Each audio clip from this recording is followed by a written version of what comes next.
नमस्कार, मैं हूं सुरेश चौहान के और आप देख रहे हैं बिंदास बोल। बिंदास में हम आपके सामने आज एक ऐसा मुद्दा लेकर आए हैं जो मुद्दा दुनिया भर की 100 करोड़ की आबादी के लिए चिंता का चिंतन का विषय है।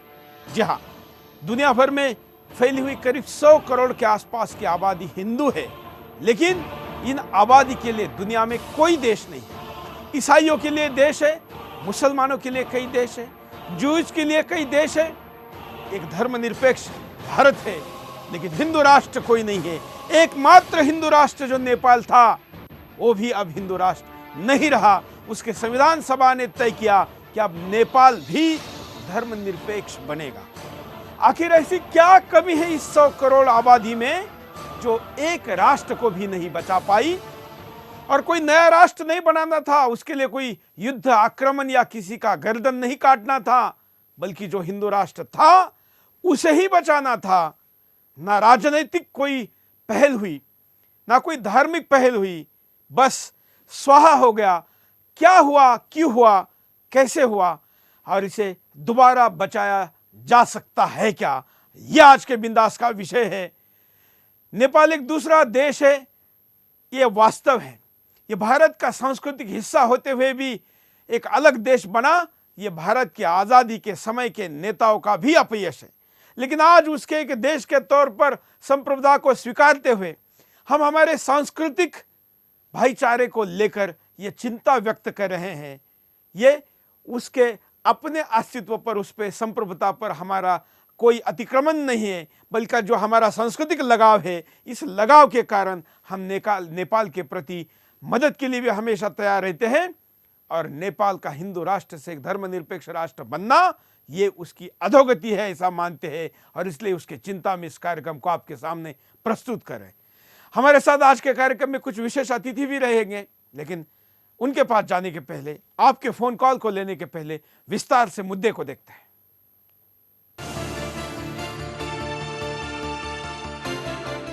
पूरे विश्व में मात्र एक ही ऐसा राष्ट्र था जिसे दुनिया में पूर्ण रूप से हिंदू राष्ट्र कहलाने का गौरव प्राप्त था, और वो राष्ट्र कोई और नहीं बल्कि भारत का पड़ोसी देश नेपाल था। दुनिया के एकमात्र हिंदू राष्ट्र को मई 2007 में एक धर्मनिरपेक्ष राष्ट्र घोषित कर दिया गया था, लेकिन इसका नेपाल में भारी विरोध भी किया गया।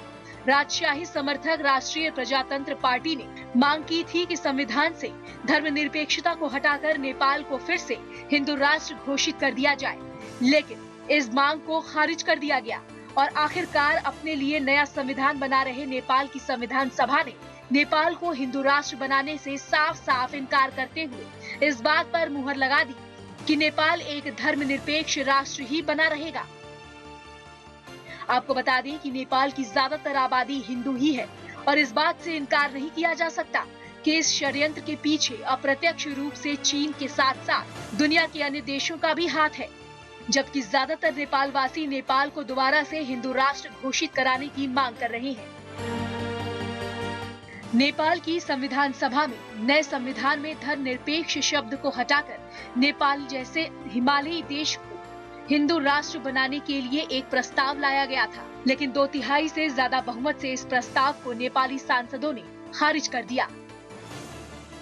लेकिन आज यहाँ ये सवाल भी उठता है कि क्या नेपाल ने किसी के दबाव में आकर ऐसा किया? और एक बड़ा सवाल यहाँ पर यह भी है कि जब पूरे विश्व में सऊदी अरब जैसे देशों के पूर्ण रूप से इस्लामिक होने पर कोई आपत्ति नहीं है, जब पूरा विश्व इस बात को स्वीकार कर सकता है कि विश्व में कुछ देश पूरी तरह से मुस्लिम राष्ट्र हो सकते हैं, तो फिर विश्व में मात्र एक हिंदू राष्ट्र को क्यों स्वीकार नहीं किया जा रहा? क्यों नेपाल जैसे देश को धर्मनिरपेक्षता की आड़ में अपने मूल अस्तित्व को खोने पर मजबूर किया जा रहा है?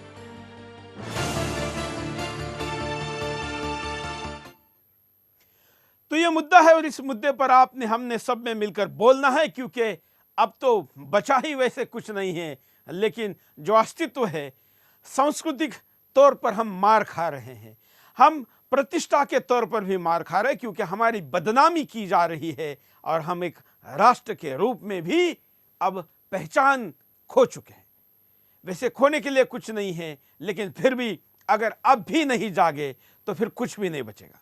हमारे साथ 3 विशेष मेहमान इस कार्यक्रम में जुड़े रहेंगे। हमारे साथ है डॉक्टर दिनेश उपाध्याय जी, हमारे साथ है हिंदू जन जागृति समिति के राष्ट्रीय मार्गदर्शक डॉक्टर चारुदत्त पिंगळे जी। आप दोनों का मैं स्वागत करता हूं। हम बिंदास की शुरुआत कर रहे हैं। डॉक्टर दिनेश जी के पास सबसे पहले चलते हैं। दिनेश जी, आपकी पहली प्रतिक्रिया। धर्मनिरपेक्ष होना ये दुखद घटना है और मैं हिंदू वैसे भी धर्मनिरपेक्ष होता है, उसको ये कहने की जरूरत नहीं थी। दरअसल नेपाल में पिछले 2 साल से मेरी कई यात्राएं हुई हैं और नेपाल के 75 जिले और वहाँ की लगभग 2.5 करोड़ से ज़्यादा की आबादी है। जाकर के जिस तरह से हमने प्रयास करना था किया कि हिंदू राष्ट्र ये बना रहे। और एक बात मैं आपको और बताऊं आज आपके चैनल के माध्यम से, नेपाल पूरे वर्ल्ड में एक ऐसा कंट्री है जो कभी किसी का गुलाम नहीं हुआ। नेपाल कभी किसी का गुलाम नहीं हुआ। हम लोग गुलाम रहे, भारत गुलाम रहा, लेकिन नेपाल के ऊपर कभी किसी ने कब्जा नहीं किया। लेकिन वहाँ की अंदर की गतिविधि जब मैंने जाकर के देखा ना, वहाँ पे ये जो अर्थक्वेक जो आया उस दौरान मैं जाकर के गया, आपको बिलीव नहीं होगा, जिस देश का नागरिक भूकंप के दौरान यूरोपीय यूनियन, चाइना के लोग, कुछ और यूनियन आए हुए थे जो देखने में अंग्रेज जैसे लग रहे थे, 100 रुपये, 200 रुपये, 300 रुपये और एक चावल का कट्टा, एक दाल का कट्टा। और उस व्यक्ति का नाम, जिसका नाम अमर बहादुर थापा बतौर उदाहरण, उसको डेविड कह दिया गया। अर्थक्वेक के दौरान कितने के नाम परिवर्तन हुए और कितने के घर में एक कट्टा दाल, एक कट्टा चावल और 500, 700 और 1000 रुपये दे करके जिसका धर्म परिवर्तन कराया गया, वो आपको बिलीव नहीं हो, जो मैं आंखों से देख करके वहाँ पे आया हूँ। उसको नहीं रोका गया। और ये दुर्भाग्य है, ये दुर्भाग्य सिर्फ नेपाल का नहीं है, पूरे वर्ल्ड के अंदर रहने वाला एक एक हिंदू आज इस धरती से गिद्ध गायब हुए और डायनासोर गायब हुए। कहीं ऐसा ना हो इस देश से हिंदू नाम का एक शब्द गायब हो जाए धीरे धीरे करके। हिंदू रोज शौर्य नहीं रहेगा, अगर संघर्ष की तैयारी नहीं रहेगी, यूनिटी नहीं रहेगी, तो यह भी दुर्भाग्य शायद आ सकता है। चारुदत्त पिंगळे जी हमारे साथ है, आप क्या कहेंगे पिंगळे जी? हाँ, नमस्कार। सबसे पहले तो आपने ये चर्चा लिया, बहुत अच्छा निर्णय लिया है। लोकतंत्र का मूलभूत सिद्धांत होता है, इसलिए इस मुद्दे को उठाया है। मैं थोड़ी अपनी भूमिका आपको बताना चाहता हूं कि क्या किसी चैनल ने इस मुद्दे को उठाना चाहिए क्या, तो इसलिए उठाया है। देरी हुई है, इसका भी मुझे खेद है, क्योंकि संविधान सभा ने निर्णय कर लिया है। जितनी मांग वहां के लोगों के द्वारा हिंदू राष्ट्र बने रहने के लिए की गई, दुनिया के किसी भी मीडिया ने उनको न्याय नहीं दिया, उनकी आवाज को कहीं पर भी पहुंचने नहीं दिया। ये कोई विदेशी चैनल देशों में नहीं होने चाहिए। इसका सबसे बड़ा उदाहरण अगर परिणाम दिखाना है तो नेपाल है, कि वहां के लोगों की आवाज को दुनिया के सामने, एक दूसरे के सामने न जाकर एक तरीके से इसको खामोशी से इस हिंदू राष्ट्र का स्वाहा किएगा। डॉक्टर पिंगळे जी। हाँ, नमस्कार। आपने बहुत अच्छा आज की चर्चा ली है। लोकतंत्र का मूलभूत सिद्धांत होता है कि बहुसंख्य जनता क्या चाहती है उसके आधार पर निर्णय हो, क्योंकि लोकशाही की व्याख्या कहती है of the people, by the people, for the people. तो इतना बड़ा किसी देश का भवितव्य बनता है कि देश धर्मनिरपेक्ष हो या धर्म सापेक्ष हो, तो उसके लिए प्रावधान होता है जनमत संग्रह लेना। मगर नेपाल की जो संविधान सभा है, उन्होंने जनता के मत को बेदखल कर दिया। 82% वहां हिंदू थे और कुल मिलकर 90 से 92% ओमकार परिवार के लोग वहां पे हैं। और उन सबकी मांग थी कि नेपाल को हिंदू राष्ट्र बनाया जाए, मगर उनकी बात को खारिज कर एक 400-500 लोग जो संविधान सभा में बैठे थे, उन्होंने आपस में मतदान करके नेपाल को धर्मनिरपेक्ष घोषित करने का जो निर्णय लिया है, वो अलोकतांत्रिक और लोकशाही का खून करने वाला है, ऐसा हमें लगता है। तो इतना बड़ा जो निर्णय है कि एक आधा देश धर्मनिरपेक्ष हो या धर्म सापेक्ष हो, तो वो जनमत संग्रह से पहचान बदली गई, लेकिन वहां के उस देश के लोगों को पूछे बगैर वहां पर जो संविधान सभा है, उसके जो सांसद है, यह आरोप लग रहा है कि उनको चाइना ने खरीद लिया, उनको यूरोपियन यूनियन ने बड़ा पैसा दिया। वहां पर चर्चेस का प्रभाव कितना है थोड़ी देर पहले डॉक्टर दिनेश बता ही रहे थे। और नेपाल जैसे देश में जहां की करेंसी का भाव भी कम है, मैं खुलेआम आरोप लगाता हूं एक जिम्मेवार मीडिया होने के बावजूद कि नेपाल के सांसदों को पैसे देकर खरीदा गया और उस खरीद की रकम इतनी मोटी है कि शायद उनको अगले कुछ पीढ़ियों की चिंता करने की जरूरत नहीं, लेकिन देश की पीढ़ी की चिंता उन्होंने इतनी बढ़ा दी है कि 100 करोड़ लोगों की एकमात्र आशा, जो कभी भी गुलाम नहीं रहा ऐसा देश, धार्मिक दृष्टिकोण से गुलाम हो गया। कॉलर हमारे साथ कई जुड़े हैं, हम उनके पास भी जाएंगे। आप भी कॉल कर सकते हैं, स्काइप पर भी कॉल कर सकते हैं, फोन कॉल भी कर सकते हैं, सोशल मीडिया पर भी इस बात को कह सकते हैं। कॉलर, जय हिंद। जय हिंद सुरेश जी, मैं संजय उपाध्याय पश्चिम बंगाल से बोल रहा हूँ। बोलिए संजय जी। ऐसा है कि जब भारत को गुलाम बनाया गया और भारत को तोड़ने का जो प्रयास किया गया, इसके ऐतिहासिक मूल कारण थे 19वीं शताब्दी में आर्य बाहर से आए और धर्मनिरपेक्षता, ये दो चीजें लाई गई। जो मूल मानस शक्ति थी जो है हमारे संस्कृति की, उसको तोड़ने के लिए दो शब्द लाए गए और उन्हीं दो शब्दों को आधार बनाकर पाकिस्तान 1947 तक आते आते अलग हो गया।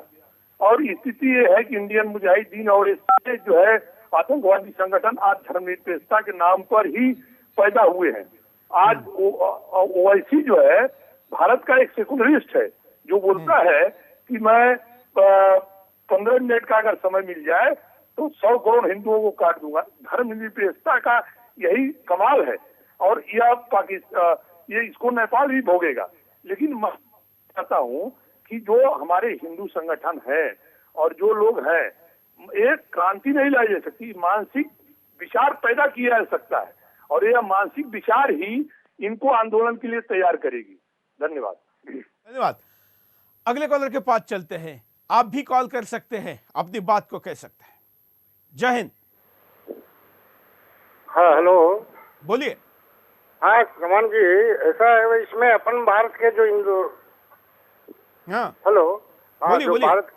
भारत के जो हिंदू संगठन हैं उन सबको भी इसमें भागीदारी निभाना चाहिए और नेपाल के साथ लगना चाहिए।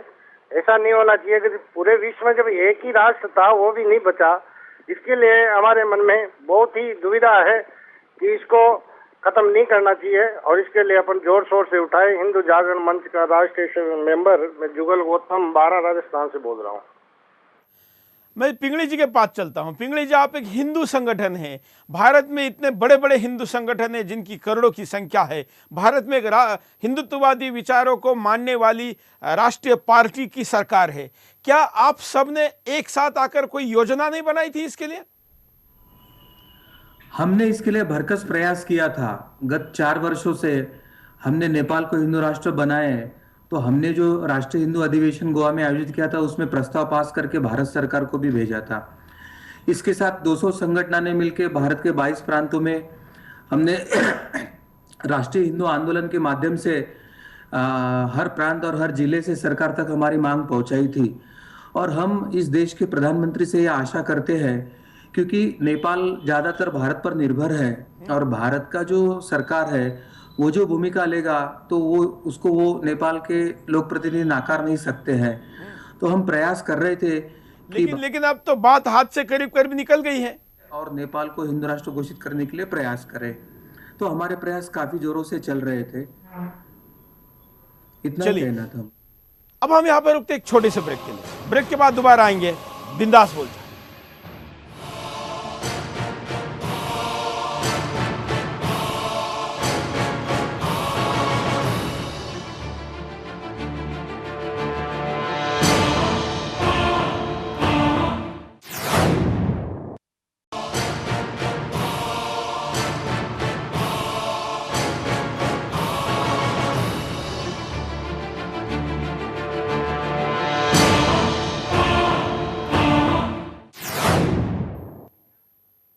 ब्रेक के बाद आपका एक बार फिर से स्वागत है। आप देख रहे हैं बिंदास बोल और बिंदास में हम आपके सामने मुद्दा लेकर आए हैं नेपाल। आखिरी हिंदू राष्ट्र भी क्यों खत्म हो गया, क्या कारण है और इसके लिए अब क्या किया जा सकता है?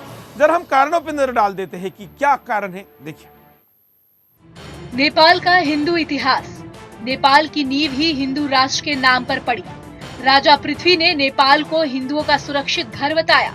नेपाल में आज भी हिंदू रीति रिवाजों की परंपरा हर व्यक्ति की श्रद्धा में बनी हुई है। नेपाल कभी गुलाम नहीं रहा। नेपाल पर अंग्रेजों ने कभी हमला नहीं किया।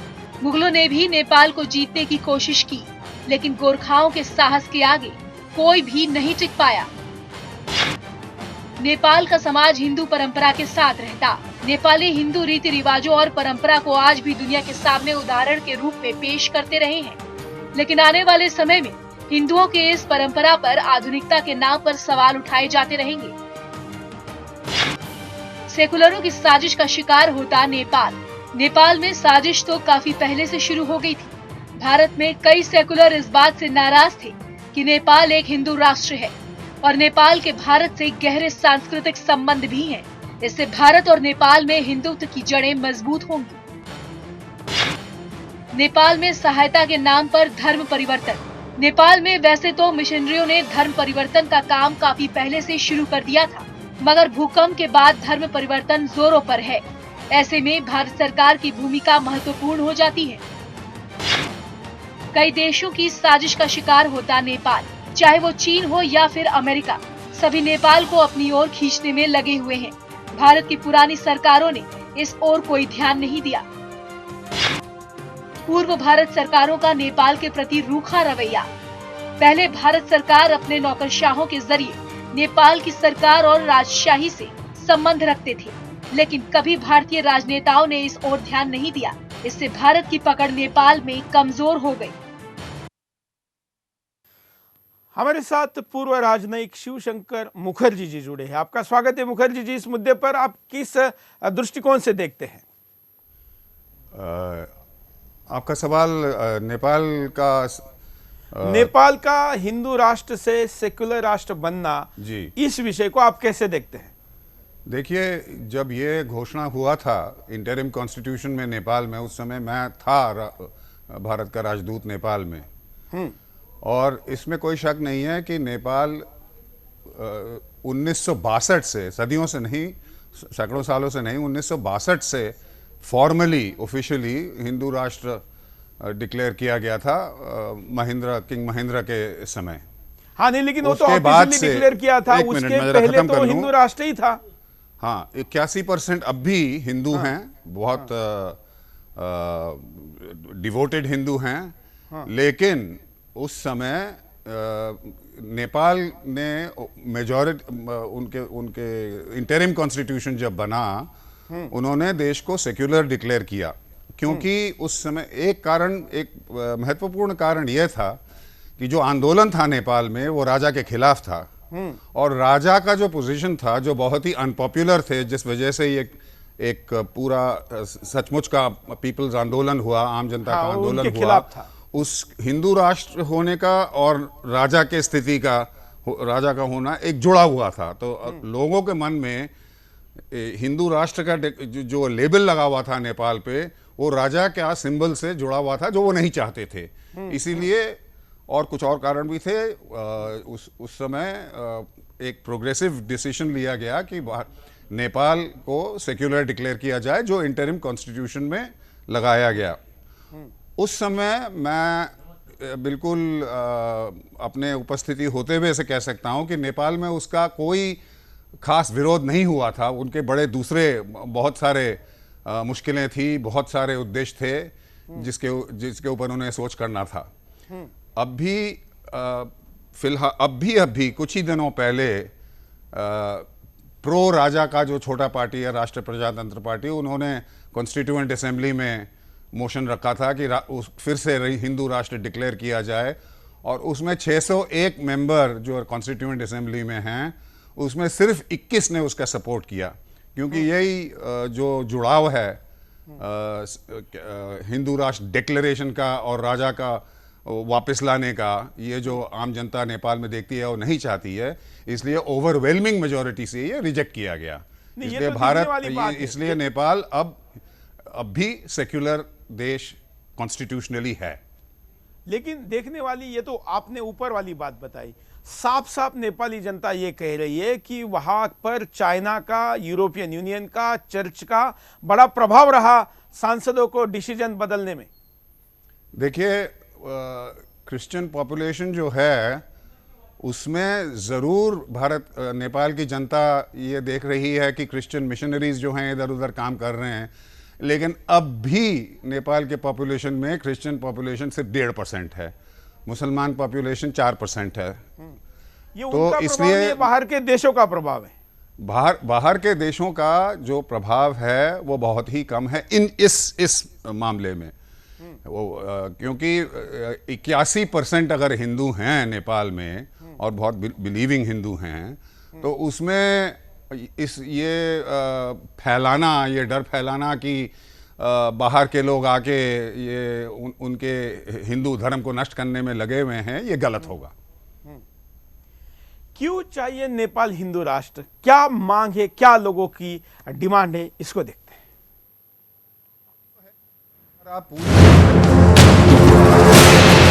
नेपाल हिंदू राष्ट्र क्यों हो, इसके कई कारण नेपाल दुनिया को बता रहा है, लेकिन कुछ शक्तियां हर तरह से सनातनी राष्ट्र को खत्म करने पर तुली हुई हैं। चाहे चीन हो या अमेरिका या फिर भारत के सेकुलरिस्ट, सभी ने मिलकर नेपाल को हिंसा की आग में ढकेल दिया। जी हाँ, पहले तथाकथित धर्मनिरपेक्षतावादी नेपाल में हिंसा भड़का रहे थे, अब हिंदूवादी अपनी पहचान खोने के डर से हिंसा पर उतारू हैं। नेपाल की नींव ही हिंदू राष्ट्र की पड़ी है। नेपाल में सैकड़ों सालों से हिंदू बिना किसी हिंसा के रह रहे थे, मगर नेपाल के खिलाफ साजिश करने वाले लोगों ने पहले तो नेपाल के शाही परिवार को खत्म किया, फिर नेपाल को हिंसा की आग में धकेल दिया। भारत में अंग्रेजी शासन था, लेकिन नेपाल अपनी छवि तब भी हिंदू राष्ट्र की बनाए रखा। भारत से नेपाल के हमेशा सांस्कृतिक और धार्मिक संबंध रहे। दोनों देशों के नागरिक बिना सीमा के आते जाते हैं। दोनों देशों के नागरिकों को कभी ये एहसास नहीं होता कि वो एक दूसरे के देश में परदेशी हैं। नेपाल में हिंदू रीति रिवाज को वहाँ के लोग अपनी शान समझते हैं। नेपाल की सरकार हिंदू मंदिरों में होने वाले कार्यक्रमों के लिए बजट जारी करती है। हिंदू संस्कृति की रक्षा करना सरकार का मुख्य कर्तव्य है। नेपाल में जो थोड़े बहुत अल्पसंख्यक हैं, वो नेपाली रीति रिवाजों से रहते हैं। नेपाल के मुसलमान भी नेपाल को हिंदू राष्ट्र बनाए जाने के पक्षधर हैं, मगर राजनीतिक षड्यंत्रकारी नेपाल के साथ षड्यंत्र रच रहे हैं। दुनिया में नेपाल के मंदिरों की पूजा पद्धति को समस्त हिंदू समाज अपनाता है। हिंदुओं की कई परंपराएं आज भारत में खत्म होने की कगार पर हैं, मगर नेपाल में आज भी हिंदू समुदाय न सिर्फ इन्हें अपनाता बल्कि उन पर गर्व करता है। ऐसे में सवाल उठते हैं कि क्यों नेपाल को सेकुलर राष्ट्र बनाया जा रहा है। जब नेपाली बहुसंख्यक नेपाल को हिंदू राष्ट्र बनाने के पक्ष में हैं, तो क्यों उन पर सेकुलर होने का ठप्पा लगाया जा रहा है।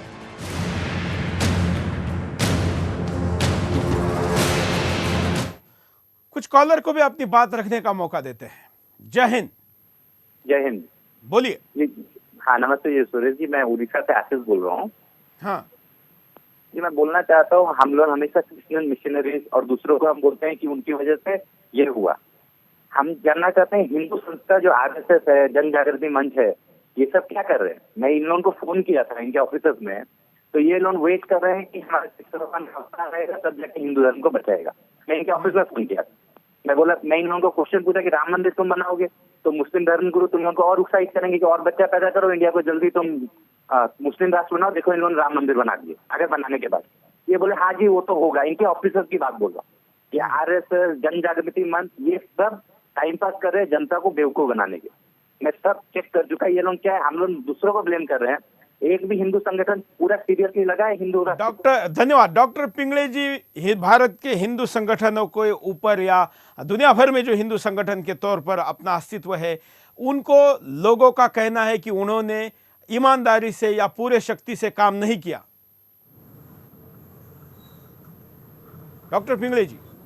हाँ नमस्कार। सबसे पहले तो मैं ये बताना चाहूँगा कि नेपाल पर यूरोपियन यूनियन का कितना दबाव है, उसका एक उदाहरण मैं बताना चाहूँगा कि इंग्लैंड के जो एम्बेसडर थे, उन्होंने 6-8 महीने पहले यह बताया था कि नेपाल सेक्युलर ही होना चाहिए। तो एक प्रातिनिधिक स्वरूप में था कि यूरोप यूनियन का कैसा दबाव है उन पर। 2007 से कम 8,000 चर्च वहाँ बने हैं और 10 लाख लोगों का धर्मांतरण हुआ है।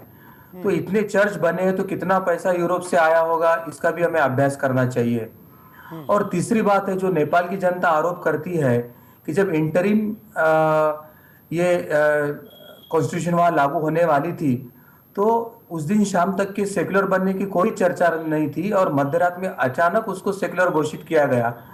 तो उनका कहना है कि भारत का उस वक्त जो तात्कालिक सेक्युलर कांग्रेस सरकार था, तो सोनिया गांधी यूरोपियन यूनियन की एक एजेंट है और उनके वजह से वो नेपाल में वो सेक्युलर घोषित हुआ है। तब भारत के जो पूर्व राजनयिक थे वो हमारे साथ है, शिवशंकर मुखर्जी जी।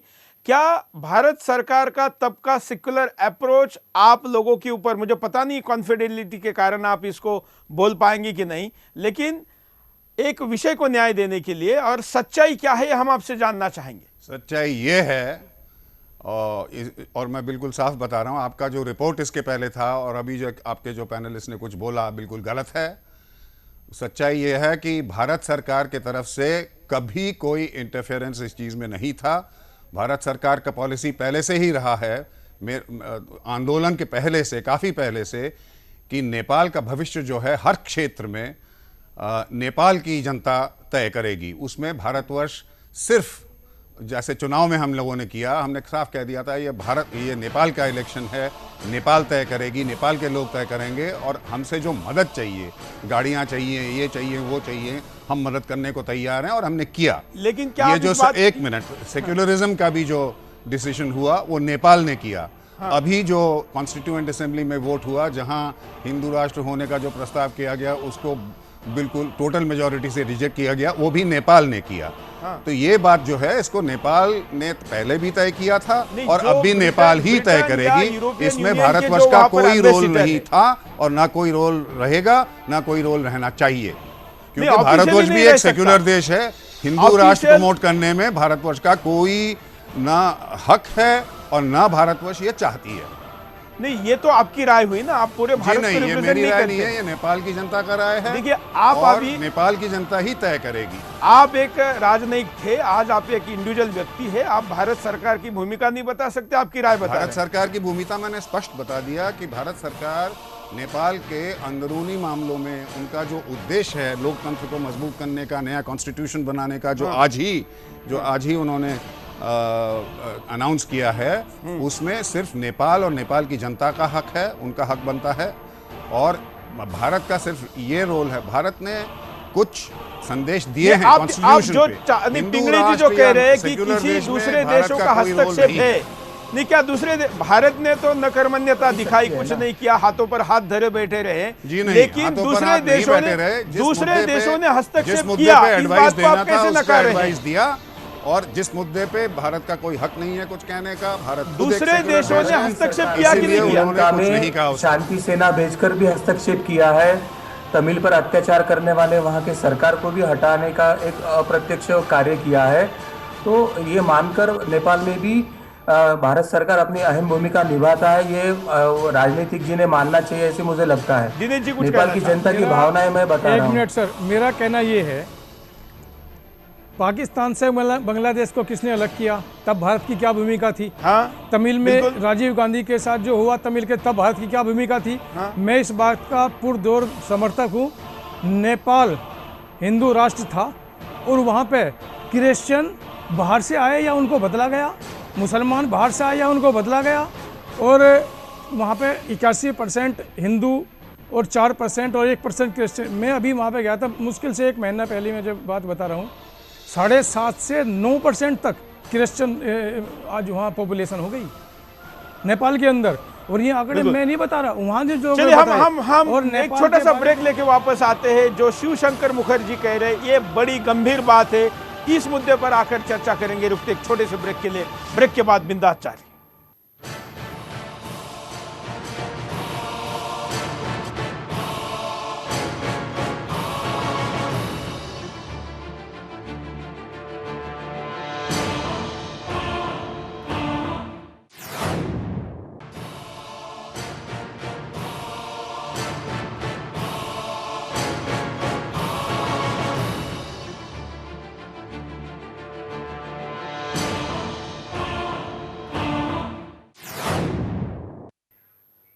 ब्रेक के बाद आपका एक बार फिर से स्वागत है। आप देख रहे हैं बिंदास बोल और बात नेपाल की हो रही है। नेपाल के संसद में चंद लोगों ने ही विरोध किया, इसका मतलब नेपाली जनता नहीं चाहती कि वहां हिंदू राष्ट्र बना रहे। इस भ्रम को फैलाने की जो कोशिश हो रही है उसके विरुद्ध हम आपको दिखाते हैं कि वहां पर कितनी बड़ी संख्या में नेपाल की आबादी सड़क पर निकलकर इसकी मांग कर रही है। इस वीडियो को देखते हैं।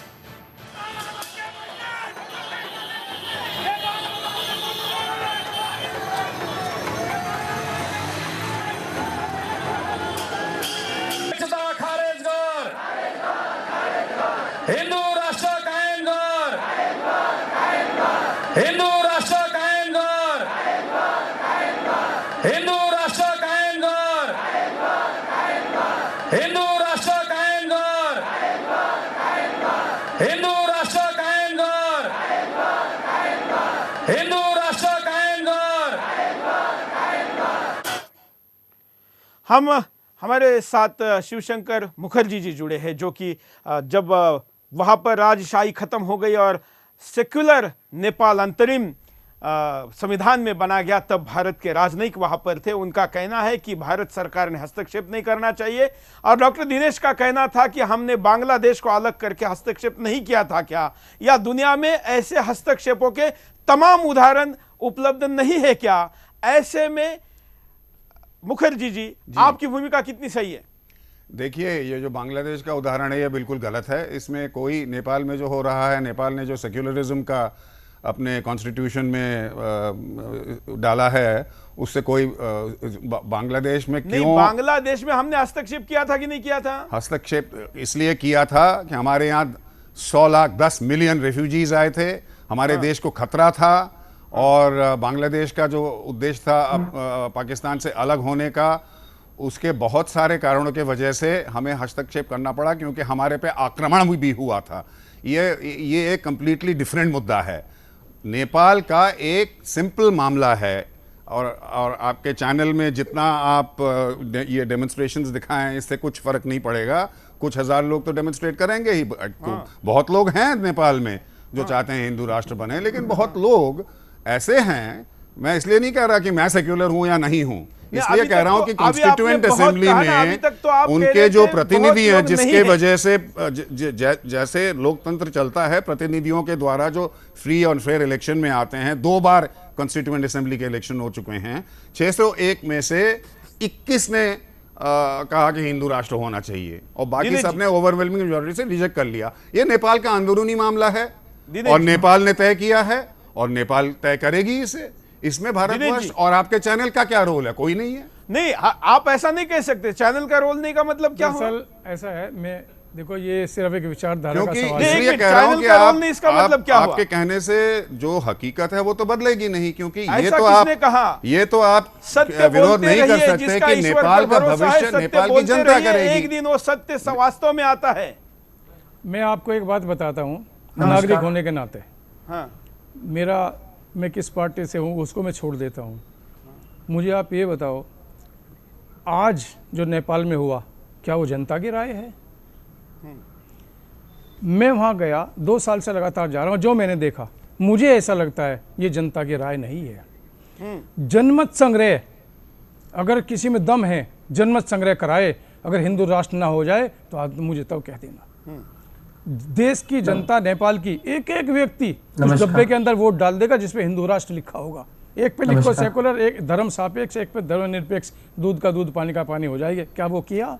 सिर्फ कुछ नेता कहीं ना कहीं से खरीदा जा सकता है, वो इस तरह के शब्द, चलो अपनी परिपाटी में नहीं, बाकी कुछ नेताओं ने देश की जनता को गिरवी रखा। इस बात को मैं आपको कह दूंगा। और वहाँ के जो नागरिक है, वहाँ के, आज से मैं आपको बताता हूँ, अब उम्र भी आगे 55-56 साल की, आगे सारा जीवन थोड़ा जिएंगे, यहाँ 10-5 साल के बाद ऊपर जाना है। आज मैं आपको आपके चैनल के माध्यम से बता के जाता हूँ, आज से 15-20 साल के बाद वहाँ की क्रिश्चियन आबादी आप देख लेना, 4 से 6, 10, 20, 50 गुना बढ़ेगी, और हिंदू दिन पे दिन वहाँ समाप्त होगा, नाम बदले जाएंगे, और धीरे धीरे हिंदू सुकड़ता चले जाएगा। और वहाँ पे मैं एक बात और कहता हूँ आपके चैनल के माध्यम से, कश्मीर का टेंशन तो भारत आज तक झेल रहा है, लेकिन नेपाल को भारत झेल नहीं पाएगा। ये भी आज मैं आपके चैनल के माध्यम से ऐतिहासिक बात कह के जाऊंगा यहाँ से, और ये बहुत बुरा हो रहा है, ये नेपाल को भारत झेल नहीं पाएगा। इसी तरह की हरकतें ये केवल धार्मिक बात नहीं है, क्योंकि चाइना, नेपाल हमारे एक बफर स्टेट के तौर पर हमारे बीच में है, और नेपाल के अस्तित्व या नेपाल की वहाँ की राजनीतिक स्थिति या नेपाल की भौगोलिक स्थिति, नेपाल की सामरिक स्थिति भी भारत के रक्षा के लिए महत्वपूर्ण है। दूसरी बात एक सांस्कृतिक भी है, वहाँ पर हमारी मान्यताओं के तमाम मंदिर है, और अगर राष्ट्र की पहचान मिट जाती है तो मंदिरों का क्या होता है हम पाकिस्तान में देख रहे हैं, हम अफगानिस्तान में देख रहे हैं, अब सीरिया में 2000 साल पुराना हमारा मंदिर तोड़ा गया, हम कुछ नहीं कर पा रहे क्योंकि वो उस देश का मामला है। ऐसा कहने वाली राजनीतिक सोच इस देश की है। इस दिवालिया सोच ने सांस्कृतिक दिवालियापन लाया है। राजनीतिक तौर पर भले ही ये सस्ती लोकप्रियता या एक जिसको प्रोग्रेसिव कुछ लोग कह सकते हैं, लेकिन ये सबसे बड़ी बैकवर्डनेस है। चारुदत्त पिंगले जी कुछ कहना चाहते हैं? हाँ नमस्कार। मैं कहता हूँ कि मुखर्जी साहब सोनिया गांधी की नीति की समर्थन कर रहे हैं जो एकदम गलत है। जो कांग्रेस ने नेताजी सुभाष चंद्र बोस के साथ विश्वासघात करके अंग्रेजों को सौंपने का कॉन्ट्रैक्ट किया था और जिनको जिंदा होते हुए दस्तावेज छुपा के रखे थे, जो कांग्रेस ने इमरजेंसी लागू होते हुए मूलतः धर्मनिरपेक्ष नहीं होने वाले भारतीय घटना को धर्मनिरपेक्ष बनाया था, तो ऐसे कांग्रेस का समर्थन मुखर्जी करे तो उनकी इस भूमिका का मैं निषेध करता हूं। और नेपाल की जनता और जो एनालिसिस्ट कह रही है कि नेपाल की जनता अगर हिंदू राष्ट्र चाहती है तो उसको हिंदू राष्ट्र घोषित करना आवश्यक है।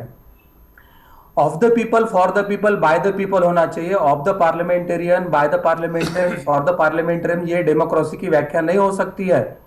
और डॉक्टर अंबेडकर जी ने सुस्पष्ट कहा था 1950 में कि घटनाकारों का कर्तव्य होता है कि राजनीतिक असेंबली, जो ब्यूरोक्रेट्स और न्याय व्यवस्था के अधिकार निर्धारित करना, देश लोकतंत्र होना चाहिए या समाजवादी होना चाहिए या धर्मनिरपेक्ष होना चाहिए या धर्म सापेक्ष, ये केवल जनता ही तय कर सकती है।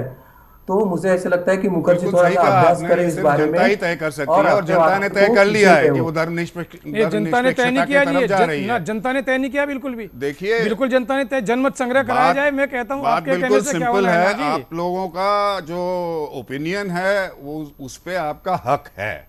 आप चाहते हैं नेपाल हिंदू राष्ट्र बने, भारतवर्ष हिंदू राष्ट्र बने, पूरी दुनिया हिंदू दुनिया बने, ये आपका हक है और उसको दोहराना भी आपका हक है। लेकिन मैं सिर्फ नेपाल के बारे में बात करने आया हूं यहाँ पर आपके स्टूडियो में। उसमें ये बस इतना बता देना चाहता हूं कि नेपाल किस दिशा में जाएगी, नेपाल का भविष्य नेपाल की जनता तय करेगी। मैंने इस कार्यक्रम के शुरू में ही मुखर्जी कहा, जी, मैंने ये कहा था कि हम नेपाल के संप्रभुता पर कोई आक्रमण नहीं कर रहे, हम नेपाल के निर्णय प्रक्रिया को प्रभावित नहीं करना चाह रहे। लेकिन जब देश की सांस्कृतिक पहचान मिटती है तो उसका क्या होता है हम देख चुके हैं। जो मर्जी करिए, लेकिन नेपाल की जनता ही आखिर में डिसाइड करेगी और उन्होंने अभी तक के लिए तो डिसाइड कर लिया है उनको कॉन्स्टिट्यूशन में।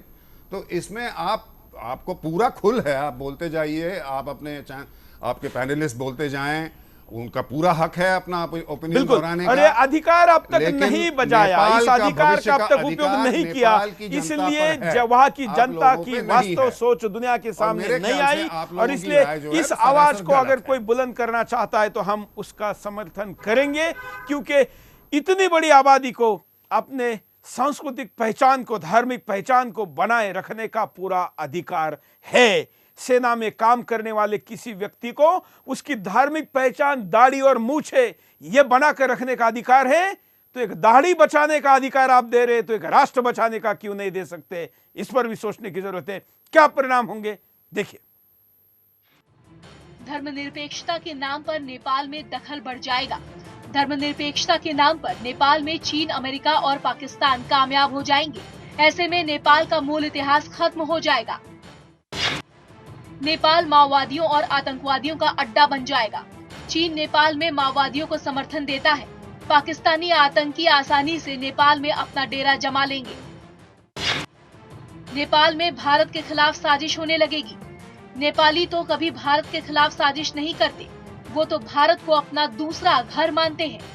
मगर नेपालियों की आड़ में पाकिस्तानी आतंकी आसानी से भारत में आकर आतंकी हमलों को अंजाम देने लगेंगे। नेपाल की हिंदू संस्कृति पर हमले शुरू हो जाएंगे। भारत इसका सबसे बड़ा उदाहरण है। कैसे भारत की हिंदू संस्कृति को खत्म करने की साजिश की जा रही है, वैसे ही नेपाल में भी शुरू हो जाएगी। धर्मनिरपेक्षता के नाम पर नेपाल के मंदिरों को तोड़ा जाने लगेगा। एक ऐसा देश जहां पर सदियों से हिंदू परंपराओं को पिरोया गया, आज उस पर खतरा मंडराने लगेगा, चाहे वो मंदिर हो या फिर दूसरी सनातन। रुकते एक छोटे से ब्रेक के लिए, ब्रेक के बाद दोबारा आएंगे बिंदास बोलते।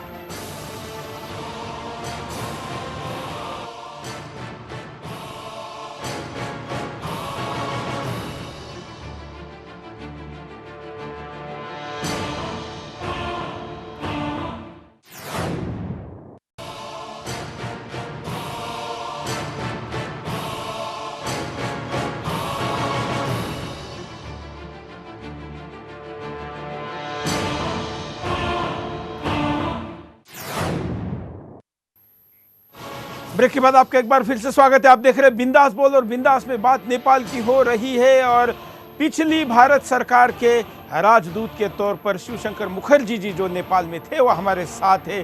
क्या नीतियां तब की सरकार की थी, ये उन्होंने साफ बताया है।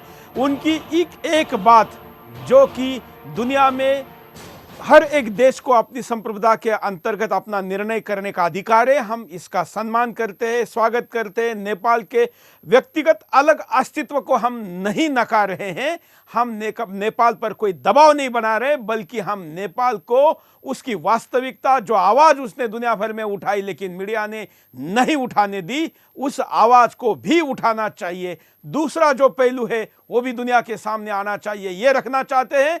और जो सोनिया गांधी की नीति थी वो तो मुखर्जी जी ने बताई। यहां पर भाजपा का कोई प्रतिनिधि नहीं है कि मोदी और इस नए सरकार की क्या नीति है। जिस पशुपतिनाथ के दर्शन के लिए मोदी जाते हैं और पूर्ण श्रद्धा के साथ पूजा करते हैं, उस मोदी सरकार की भी नीति क्या है, ये हिंदुस्तान को जानना चाहिए।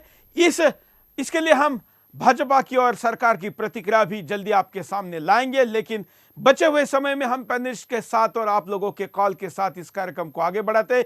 कई कॉलर हमारे साथ जुड़े हैं, उनके पास भी चलते हैं। जय हिंद। बोलिए। ऐसा है कि ये जो हिंदू राष्ट्र के रूप में इसको बदनाम किया जा रहा है कि नेपाल जो है हिंदू राष्ट्र अनसक्सेसफुल हो चुका है, असफल हो चुका है हिंदू राष्ट्र नेपाल से, ये एक पूर्णतः गलत है। वहाँ पे जो असफलता आई है वह जो है स्वार्थ के वशीभूत होकर राजशाही ने जो कार्य किए वो एक असफलता थी। अब इसको प्रचारित किया जा रहा है हिंदू राष्ट्र के असफल होने का। इसके पीछे दो लक्ष्य हैं। इससे भारत को भी टारगेट किया जा रहा है, एक तो सामरिक दृष्टि से, दूसरा वैचारिक दृष्टि से। भारत को भी टारगेट करने का कारण ये है कि यहाँ पर हिंदुत्व की जो अवधारणा है, जो कि राम राज्य की अवधारणा है, वह जो है यहाँ पे नहीं आ पाए। और यहाँ पे जो कम्युनिस्ट हैं और जो सेकुलरिस्ट अपने को कहते हैं, वैसे लोगों की जो बातें हैं वह प्रचारित करने में उन लोगों को मदद मिले कि भाई अगर आप देखो, आप नेपाल में हिंदू राष्ट्र सक्सेसफुल नहीं हुआ, सफल नहीं हुआ, तो आप जो है यहाँ पे कैसे ये बात कर रहे हो। लेकिन जो है अगर हम इस चीज को देखें कि अगर किसी भी प्रकार से अगर हिंदू राष्ट्र का वहाँ पे असफलता अगर हम माने, तो ये समझिए कि ये पूरी तरीके से क्रिश्चियन मिशनरीज और मुस्लिम कंट्रीज इसमें मुख्य भूमिका में है। और चाइना भी जो है निगाह लगाए हुए है कि किसी प्रकार से सामरिक रूप से नेपाल को फंडिंग करके, वहाँ के राजनेताओं को फंडिंग करके किसी भी प्रकार से नेपाल पे हम अगर आधिपत्य जमा लेते हैं, तो हम जो है भारत को भी किसी न किसी प्रकार। धन्यवाद। अगले कॉलर के पास चलते हैं, कुछ प्रतिक्रिया लेते, फिर पैनलिस्ट के पास चलते हैं। जय हिंद। बोलिए, क्या कहना है आपको?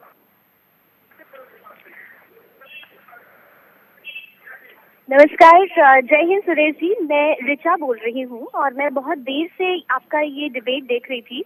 मैं मुखर्जी से एक सवाल करना चाहती हूँ। नमस्कार मुखर्जी।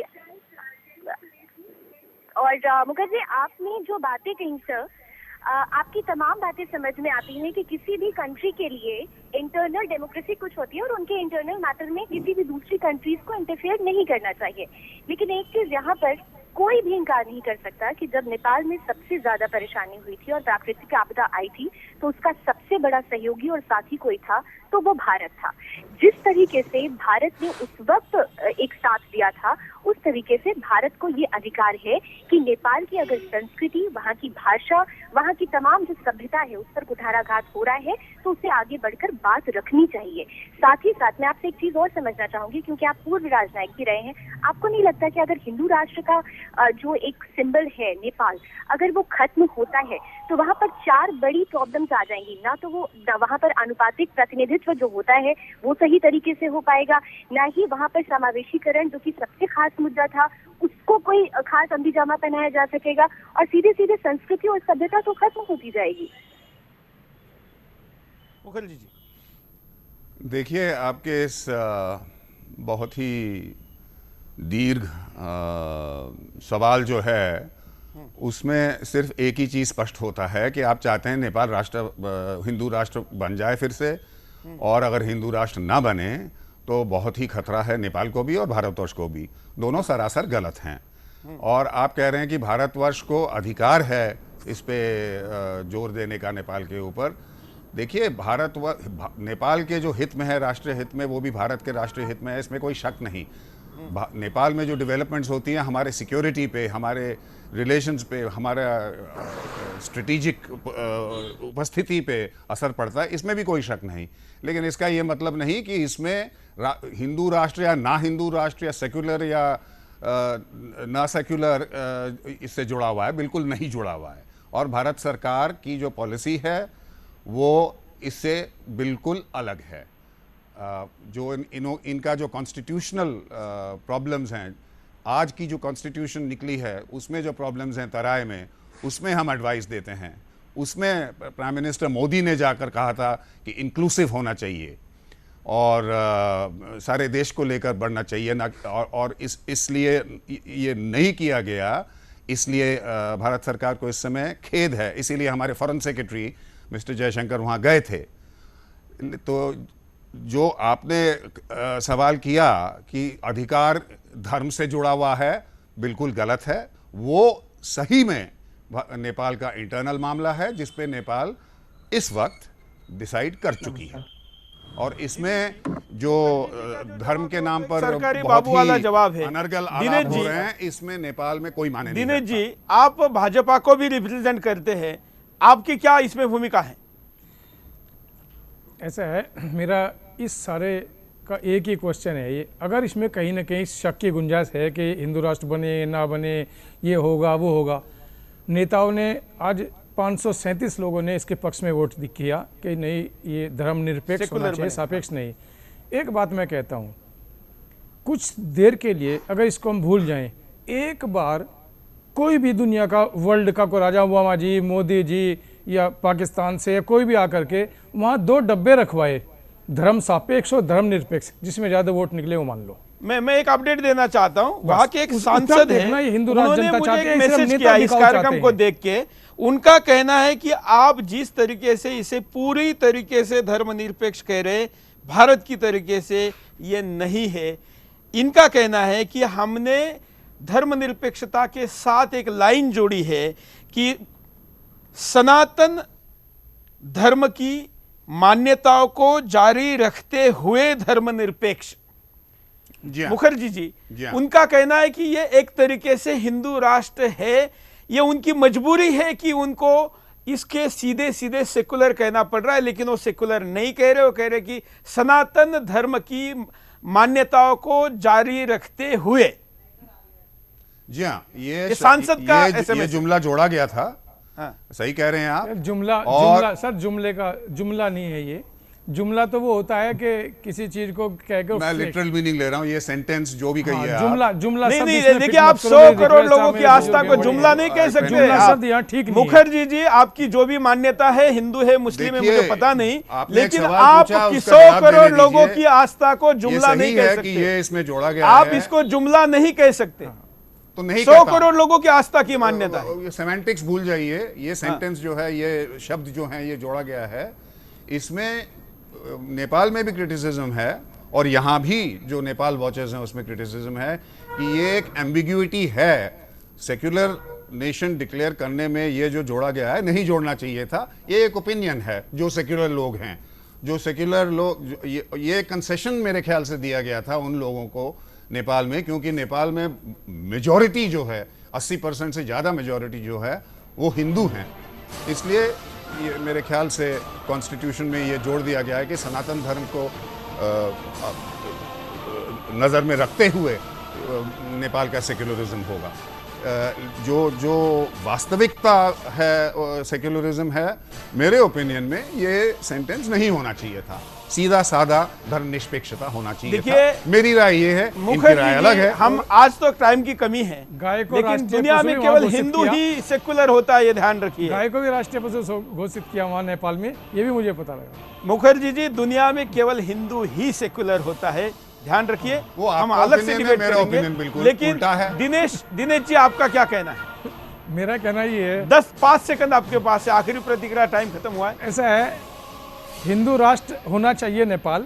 और ये जो शब्द उन्होंने जोड़ा है ना, ये बहुत अच्छा किया। एक शब्द उसमें और जोड़ा, मुझे कहीं से पता लगा कि अभी इसमें एक रास्ता और खुला हुआ है आगे चल करके। उसमें ये भी लिखा है कि अगर जनता चाहेगी तो ये हिंदू राष्ट्र हो जाएगा।